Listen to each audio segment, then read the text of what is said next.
හලු ජීවිතේ තියෙන්න ඕනේ අරමුණ කියලා. මගේ ජීවිතේ අරමුණ තමයි සැප දොයියා. බල පොඩි ගායන්ද තියෙන එකම සතුට තමයි හොඳට තුය ගන්නේ. අනික මම නැගිටලා හිටියා කියලා. මොනා කරන්නද ආයේද? රෙන්ට් එකක් ගෙවන්නද? නෑ. බිල් ගෙවන්නද? නෑ. මුකුත් නෑනේ. ඉතින් මම උඩට තුය ගන්නවා. අම්මා මේ නින්දෙන් පොඩි ඩාන්ස් එකක් දාලා හිටියේ. කොහෙදානේ මේ අපේ අම්මා මම එකම වීඩියෝ කරන්න පටන් ගන්න තියෙන්නේ. ඉතින් නින්දෙන් ඩාන්ස් එකක් දාන්නවත් නෑ.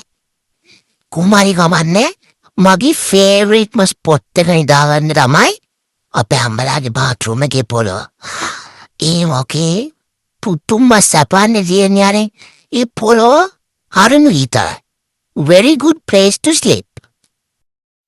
අපේ අම්මලා පොඩි කාලේ නම් කියලා තියෙන්නේ හොඳට කාලා හොඳට දුයියන් දිහා.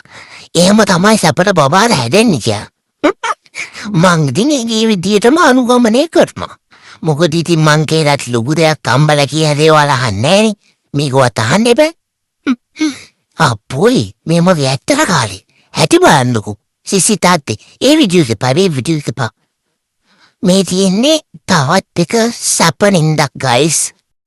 ඔගොල්ලෝ විශ්වාස කරන්නේ නැහැ මට එක හැඩයට දුයන්න පුළුවන් ඈ. ඒකේ මෙහෙමයි. මට නිදාගත්තාම මතක එයාරි ඉන්නේ කොහොමද කියලා. අපේ අපවර බයින ඔක්කොම එළියන් දුයනවා කියලා.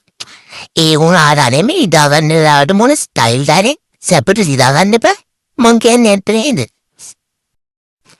මේ මම මේ මට නින්දක් ආසේ අපේ තාත්තා නැගිටවලා මොනවද කියනවා.